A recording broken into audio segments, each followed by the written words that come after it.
All right, well, I just want to say, number one, thank you for coming to SpaceX today in Hawthorne, California. This is a great opportunity for Elon and I and our astronauts to get together and talk about what we have upcoming in the future. And to be very clear, we have a lot. We have a lot coming up. We just had a great tour here of the facility. We looked at a lot of hardware. I actually got a chance to, no kidding, fly the simulator, and just so everybody knows, I nailed it. You did nail it. Twice. Yeah. Twice. That's very impressive. So, and just to be clear, it was really, really hard, but the level of talent was just, outstanding. And I'll just tell you, the way it works is, whatever buttons the astronauts tell you to hit, those are the buttons you hit, and everything seems to work just fine. So anyway, it's been a great day today. Thank you to Elon Musk and your team for enabling all of this to happen. Know this, NASA has a lot under development right now. And there is a big difference between development and operations. We think back to Space Shuttle, that was an operational capability that existed for decades. And what we're doing now is we are developing brand new things that have never operated before. And Commercial Crew is one of those. And the Crew Dragon is an element of Commercial Crew. So is the Starliner, the SLS, and the Orion space capsule, the Gateway, a human landing system that we will have under development shortly.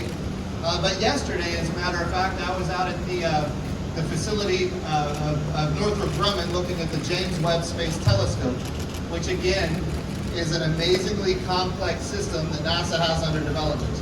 We have right now a lot under development. But I will also tell you, and Elon and I are in strong agreement on this, that the one thing we have under development that is of the highest priority is launching American astronauts on American rockets from American soil. We have not done that since 2011, the retirement of the Space Shuttle, but we are on the cusp of making that a reality. And in order to make it a reality, we're going to need our Commercial Crew partners. And SpaceX is a big, big partner on this project. We need them to be successful. They need us to be successful. This is a great partnership, and I am confident, after today's conversations especially, that in the coming months, we're going to have hardware delivered to the Cape, to the Kennedy Space Center. And of course, between now and then, there's a lot that needs to be done. We have a static fire that is going to be happening in short order.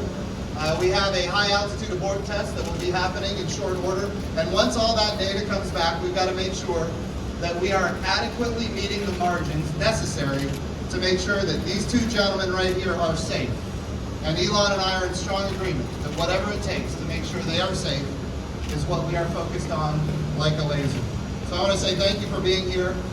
We are open to answering any questions here, but Elon, I'll turn it over to you for a few comments, and then we'll open it up for questions. Sounds good. Well, it's an honor to be here with the with NASA administrator and with Bob and Doug, who will be the first astronauts on the Crew Dragon. This is the launch of Crew is something that we've been working towards for 17 years. Actually, most of that time with NASA. We've now done actually 19 berthings and dockings or connections with the space station. So we've gone up to the space station 19 times in partnership with NASA. I think a lot of people don't realize that we've actually been there 19 times, including one of those times with the Crew Dragon design. And then the one that will be going to the station with the astronauts will be an improved version of the one that has already gone to the space station, docked and returned. So this human spaceflight is the reason that SpaceX was created, and we're currently honored to partner with NASA and to make this happen. This is your dream come true, really. Whoops. Yeah.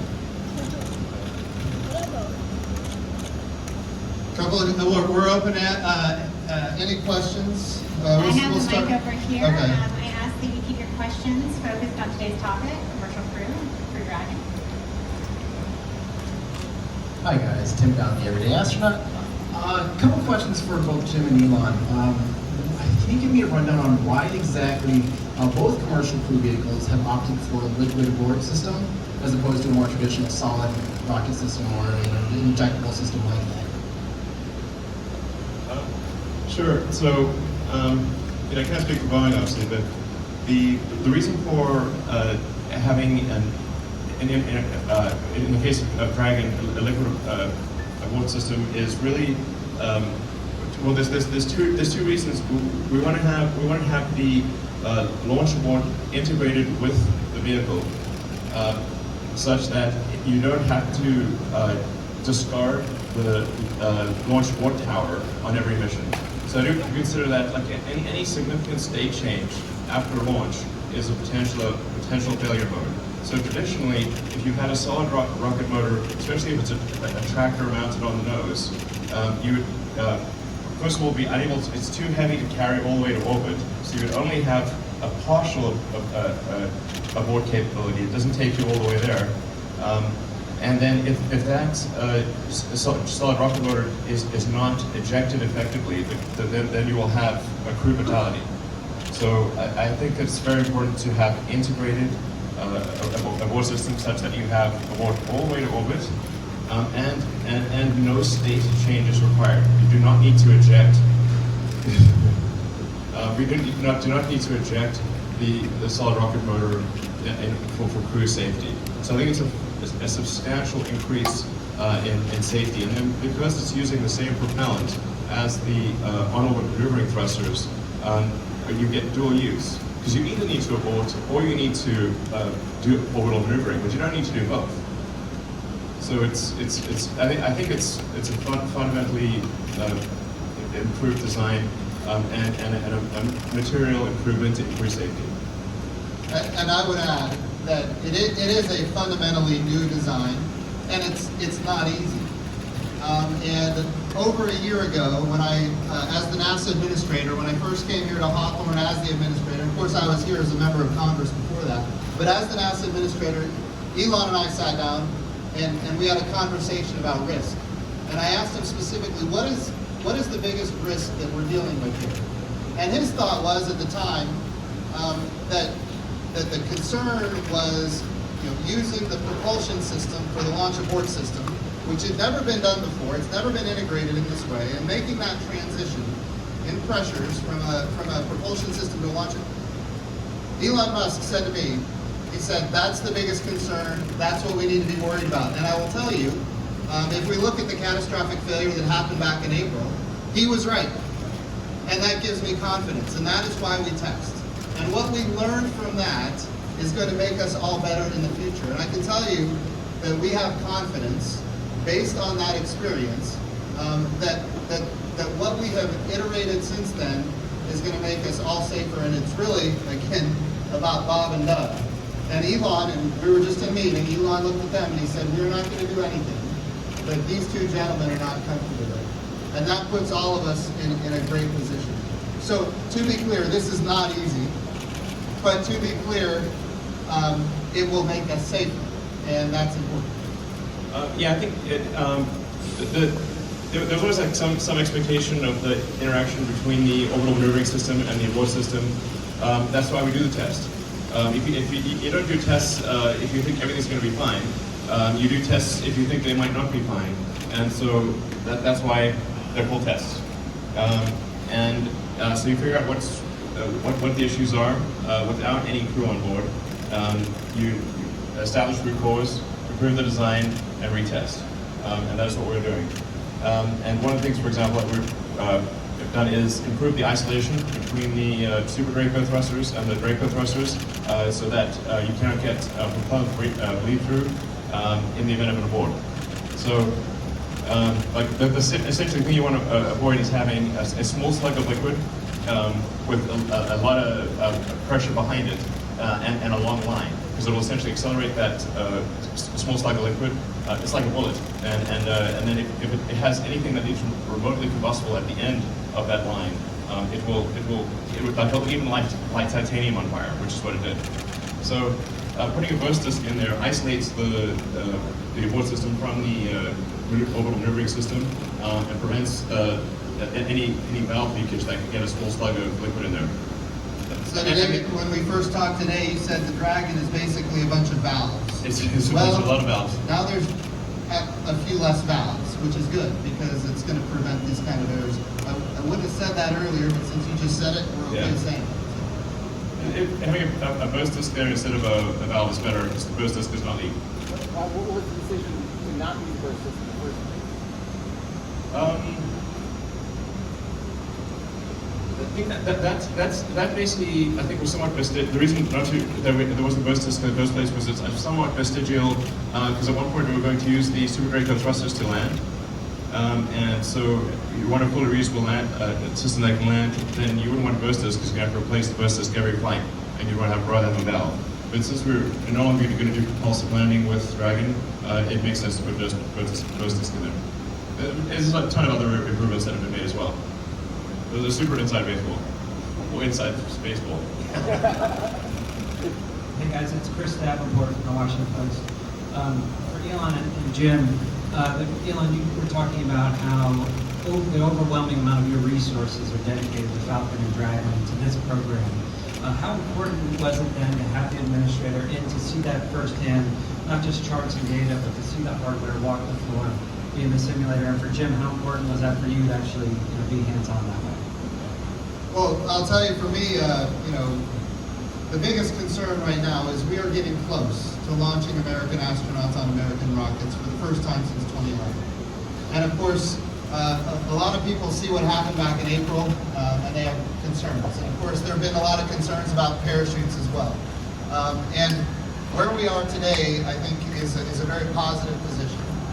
And when we walked not just the floor of this facility, but other facilities here on the campus, I got face-to-face time with the people who are making the necessary adjustments to ensure safety.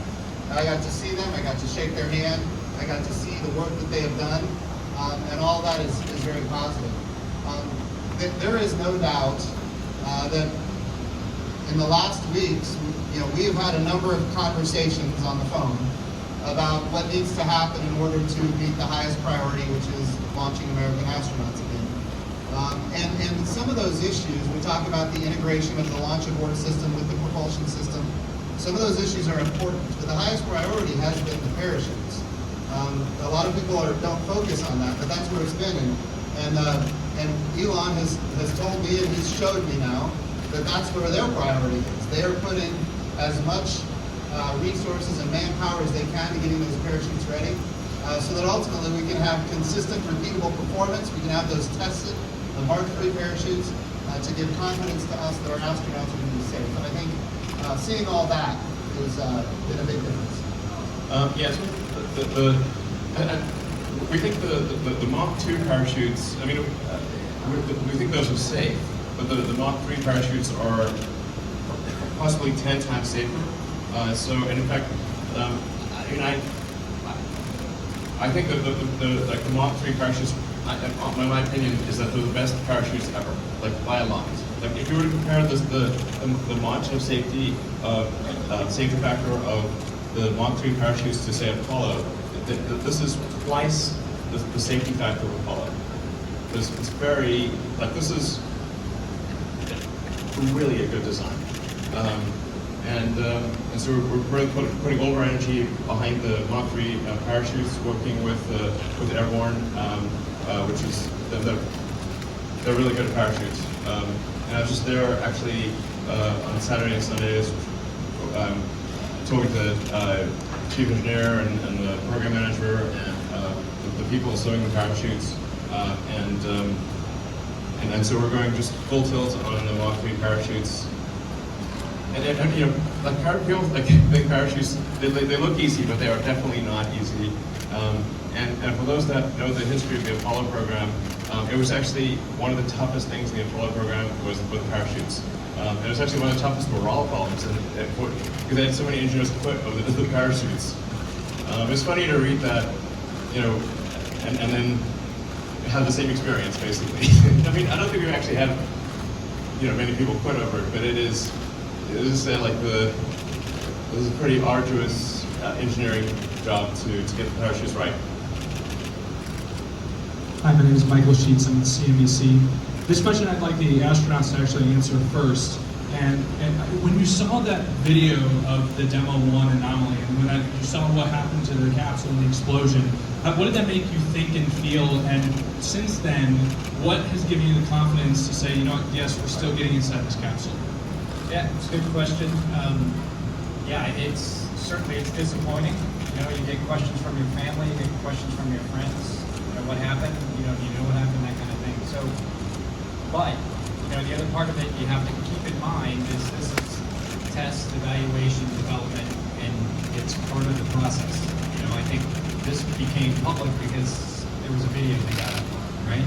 And this happens a lot. I guarantee you it happens a lot. It'll happen next week, maybe to somebody doing an airplane test or maybe a space vehicle test. These things happen.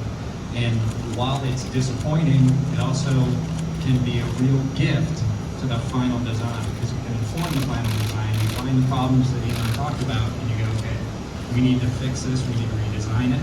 And the team mobilized incredibly, both on the NASA side and the SpaceX side, to come up with the, why did this happen? What can we do to fix it? How can we rebuild the capsule and make it safer for crews in the future? And that's exactly what they've done. And now we're kind of at the end stages, as Jim put it, of verifying and understanding that we do have the margins and that the redesign of the burst case works, and it works the way we intended to. So Doug and I had just been down at Kennedy a couple days prior to the actual event, and so my first thought was to that team, because we feel so integrated with that team that their failure is not their failure, it's our failure as a team as we kind of go forward. So my thoughts went out to Kiko and the rest of the guys down there in Florida who had been showing us the hardware that they were proud of and telling us how excited they were to pull off the next phase of the campaign of tests that eventually lead to Doug and I flying out the first mission for SpaceX on the Demo 2 vehicle. And so I thought of that team, I sent them a text, and then we got down there as soon as we could. Once we were out of the way from a cleanup perspective, it wasn't the best area to send folks in that weren't in the right, protective equipment, and that's not our skill set. We don't, when there's an issue like that, we keep our distance from it and let the professionals handle it. And so that's where I was that day when it happened. We got an immediate message from the team here. I think Lee Rosen shared that there had been an incident and kept us informed, and that was another key aspect of any of these failures as they go forward. Giving us insight and sharing that understanding as we go forward has been a part of what makes me so comfortable with this team kind of going forward. And I just really appreciate how much insight we've been able to have and how quickly we've been able to have it in each of those cases we took when this has come up. I think it's important to emphasize, because I think a lot of the public just isn't aware of just like what happens with testing. Honestly, if there's a test program and nothing happens to that test program, I would say that test program is insufficiently rigorous. That's the reality. And it's important to remember that that same spacecraft went to the space station, docked, and returned. And if people had been on board that craft, they would have returned safely. So when you test, you're testing extreme conditions, you're testing off-anomal conditions, and you're trying to find extreme corner cases of where things go wrong. And to be totally frank, if there hasn't been some hardware that blew up on the test end, I don't think you tested it hard enough. That's the reality. So, you've got to push the envelope, find out where the outer issues are, and then address all the corner cases. I will tell you, one of the things that SpaceX is really good at doing, in fact, you could say maybe the best, is fly, test, fix, fly, test, fix, fly, test, fix. It's a very different approach than a lot of our other contractors. And it is a way to iteratively make development changes very fast, and in fact to fail fast. Fail fast and then fix. And some people see concerns in that. I will tell you I think it's different than a lot of our other contractors, but I don't think it's worse. I don't think it's better. It's different, and it's unlike, quite frankly, what our other contractors do. And I like it. I like it being a part of the mix of our contract capability.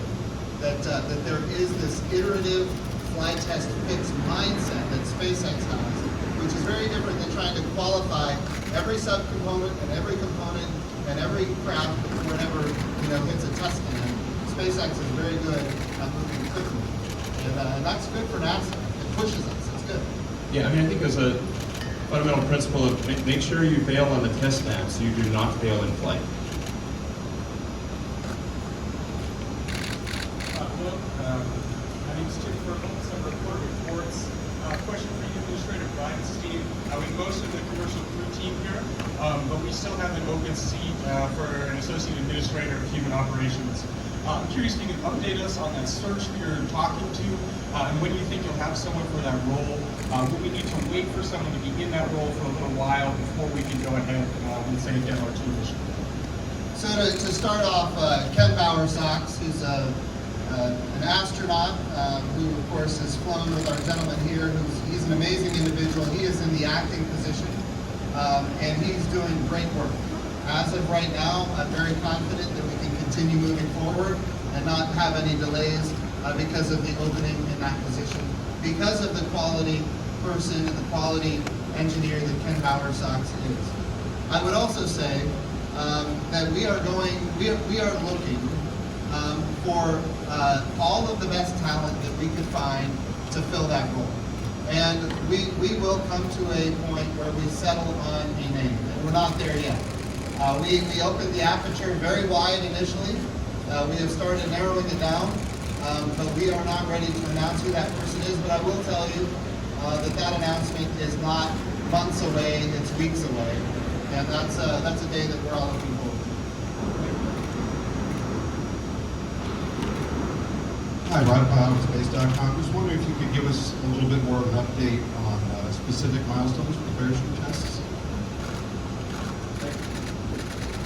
Yeah, so I mean, here's the thing that we have to have with parachutes, because it's not easy to model. What we have to have is we have to have consistent, repeatable performance. We need a lot of drop tests. And of course, because of the conversations that we've had over the last weeks, we now know that we are committed as a team, SpaceX and NASA, committed as a team to the Mark III parachute, which is superior to the Mark II, although the Mark II, we could argue, is safe. The Mark III is even safer. And we need to get, with the Mark III now, consistent, repeatable performance. I will also say that given where we are and the resources that are being deployed on that particular effort, we talked, even today, that we could see as many as 10 drop tests between now and the end of the year. And how those drop tests go, and how they match the Mark II deployment of chutes, and we can look at how similar they are or how different they are, and we can make assessments based on similarity, that we can actually use a lot of the drop tests that we have on Mark II. And we have a lot of data on Mark II, a lot of testing on Mark II. We could use the data from Mark II to help qualify the Mark III, as long as we see consistent, repeatable performance that matches that of Mark II. So the question is, as we go through this process, what we will find is how consistent it is with the Mark II, and if it is consistent, it'll give us confidence that we don't have to do as many drop tests. If it is not consistent, then we will have to do more. And so we're going to learn that in the coming weeks and months. And that's one of the reasons why when we go forward, it is true, we believe hardware can be delivered by the end of the year, but we also have to make sure that before we put any people on any spacecraft, that we have the consistent, repeatable performance, and we have all of the data where we can make sure that we are meeting the margins that we agreed to ahead of time. So I would say, depending on how the next 10 drop tests go, we will know how many more drop tests we will need. Did you want to add to that? Yeah, absolutely. So we expect to start the. We've done a number of Mark III drop tests, but we're hopeful to have the first successful Mach 3 drop test within a week or two. And then there will be a steady cadence of tests thereafter. We certainly want to get, I think, at least something on the order of 10 successful tests in a row before launching astronauts. So that seems like where the behavior of the parachutes is consistent across 10 successful tests. That's, I think, a good sort of figure of merit. Our best guess, and it's important to emphasize this as a guess, is that these tests we should get to something like 10 tests, before the end of the year. But we may not. This is just giving you what we believe. What is the difference between Mark 2 and Mark 3? Sure. The biggest difference between the Mach 2 and Mach 3 is going to much stronger lines in the parachute. So going from essentially nylon to Xylon. There's actually a thing called Xylon, which is very impressive. The strength of the lines is about 3 times that of nylon, perhaps arguably more. And then there are some changes to the stitching pattern, so that because there are certain places where the load concentrates, basically it's fairly obvious, but where the lines connect to the canopy, you've got a stress concentration.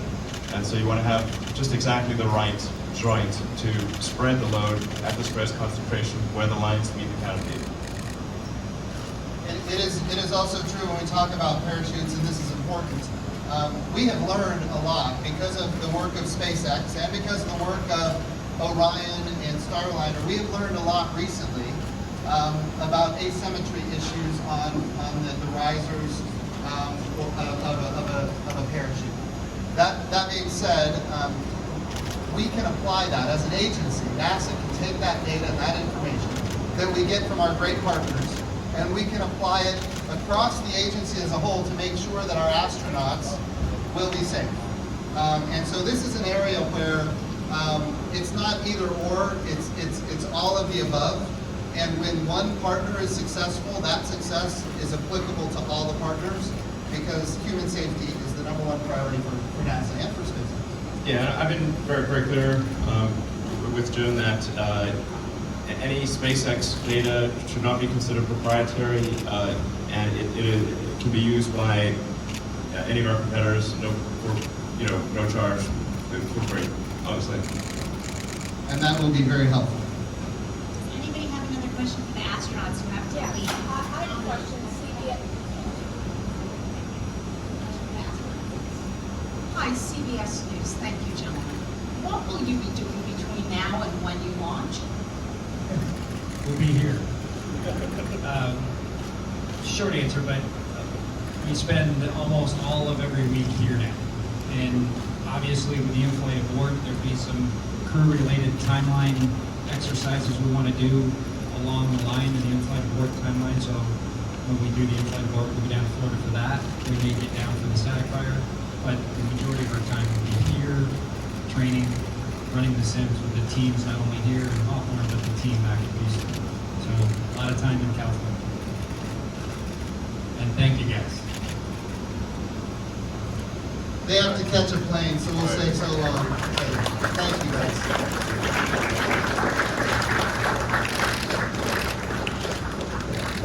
Hi, Samantha Mustin again, LA Times. Okay.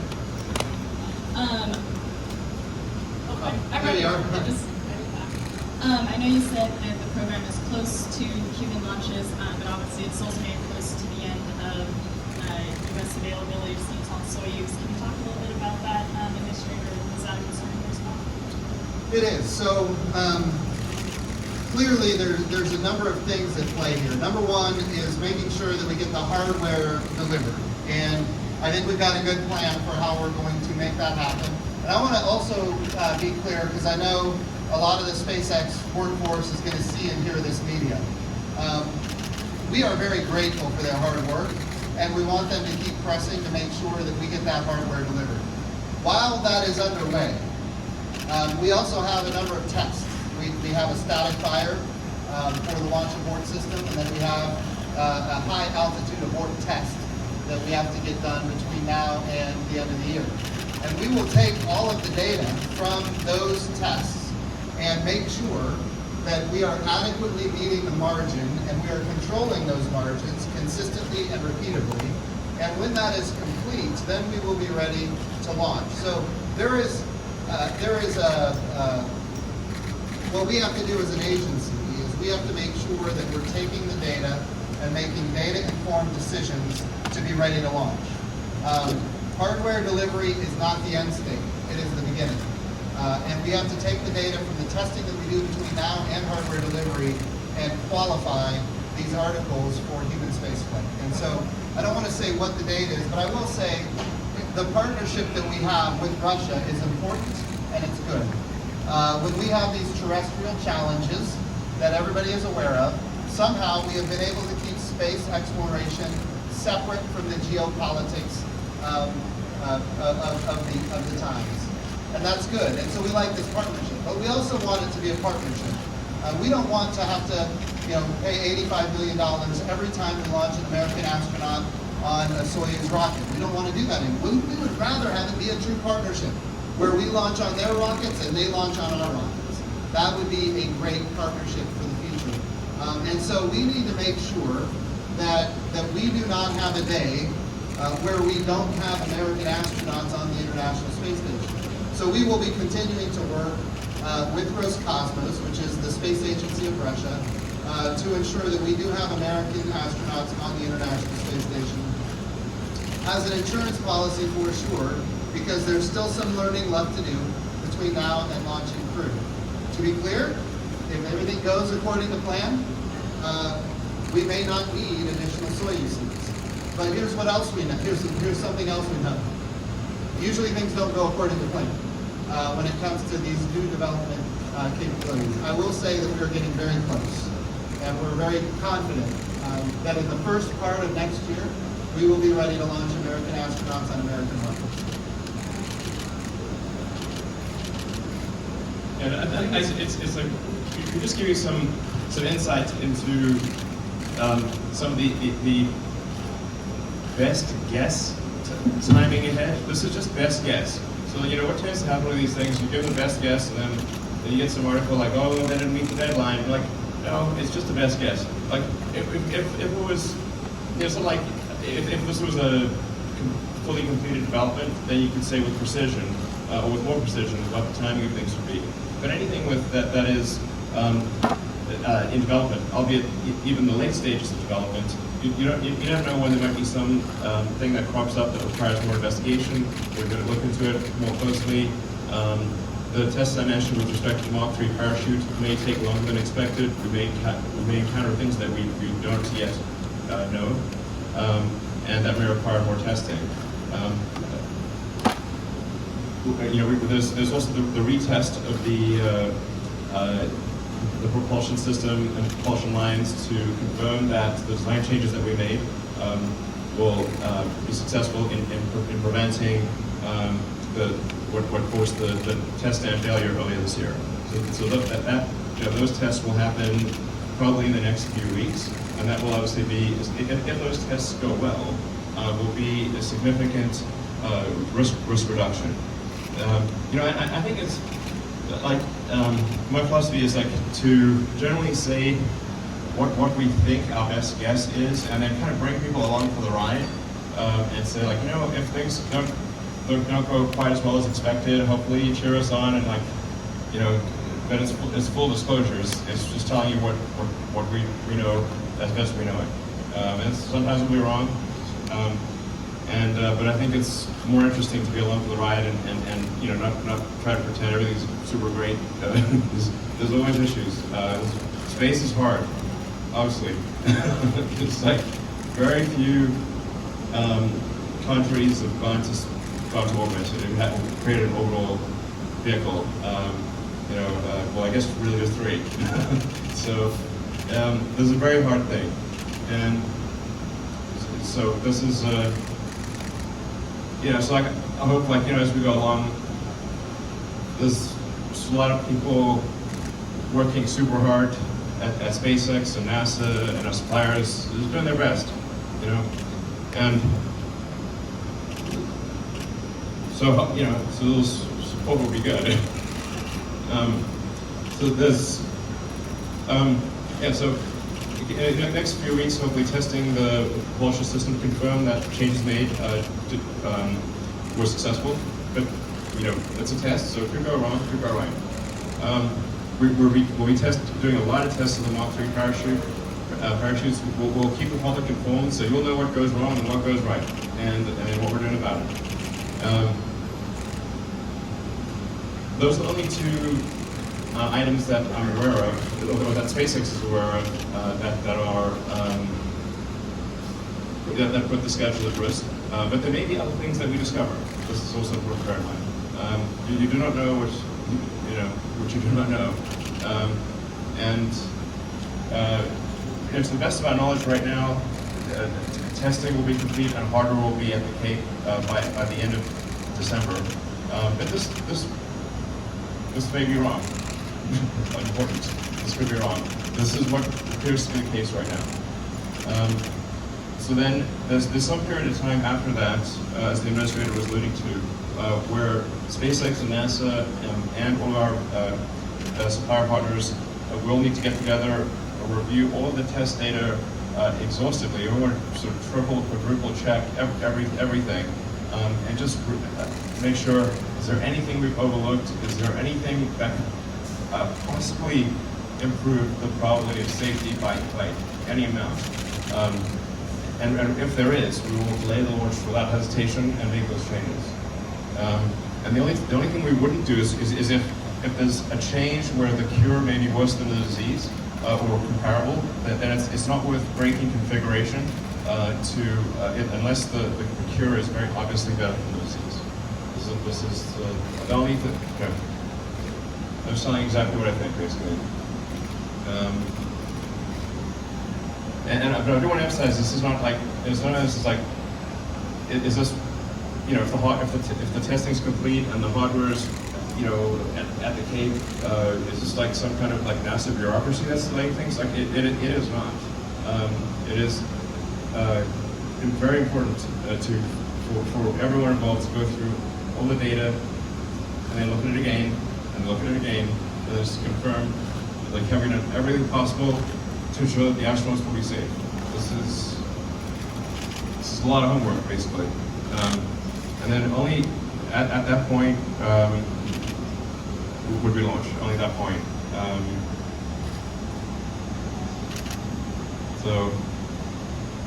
But I think it would be very exciting to see the hardware at the Cape, and very exciting to see these tests complete. And we'll make sure you're kept up to speed on all of the, you know, everything we learn, good or bad. So you'll know the straight scoop. I think you may have answered my question partially, but I want to put it to you a little more directly, Administrator Bridenstine. Given everything that still needs to happen before the crew guide can actually be delivered, how soon do you think that you will be ready to launch a manned mission with the Crew Dragon? I think you said like maybe as soon as early part of next year. If everything goes according to plan, it would be in the first quarter of next year. But remember, and this is the important thing that we have to get right on messaging, there are still things that we can learn or could learn that could be challenging that we have to resolve. I'm not saying that's going to happen. I don't know. That's why we test. We have two very important tests coming up, plus a whole lot of drop tests for parachutes. Depending on what we learn in those tests will determine whether or not we're going to be able to launch in the first part of next year. But if we learn what we think we're going to learn, we should be ready in the first part of next year. If something comes up that we didn't know, then it could be longer than that. But this is what Elon was talking about, which I think you said very well. Regardless of whether we make it in the first part of next year is less relevant than the fact that we will make it. And when we do make it, between now and then, we need your support. And I think that's pretty clear what Elon was getting at. This is a big deal for our country. We can't get it wrong, and in fact, we have to get it right. And so I think these are key messages that we believe it can be done in the first quarter of next year, but we are not going to take any undue risk because the safety of our astronauts and the success of the mission is the highest priority. And remember, this first flight with crew is a test flight. Even the flight itself is a test flight, and it is done with test pilots, one Marine and one Air Force test pilots that work for NASA, who will be evaluating the system itself so that we can go from development to operations. So, and getting to that operational phase is where we want to be. And the sooner we can get there, the better, but we are not going to rush it. We want to make sure we get it right. Yeah, I should say also, you know, we are in production with Crew Dragon. So, you know, once this vehicle is done, then we will start building the next one, and we expect to be making Dragon version 2 or Crew Dragon on approximately every 3 or 4 months. So there'll be a number of the craft that are in work. So, you know, 3 or 4 months time there'll be another Dragon that's also ready to go, because we want to get into a cadence, as Jim was saying, of operational flights to the space station. And you know, I think it's been 8 years since the United States was able to send astronauts to orbit. This is, you know, this is travesty, to be really frank. We need to get back to. But it's going to be a great day. It's going to be a great day, yes. But I mean, we've got to get this done, you know. So it's a super big deal. And then we get into a cadence of regular launches next year. Yeah, it'd be great. We have a question from NASA Watch, Keith Cowling. He writes, "You are both Star Wars fans. Elon builds X-Wing fighters and Jim flies them. Instead of the differences we've been hearing about recently, what things do SpaceX and NASA and you as individuals share in common when it comes to the future uses of space? And how will you leverage these common insights?"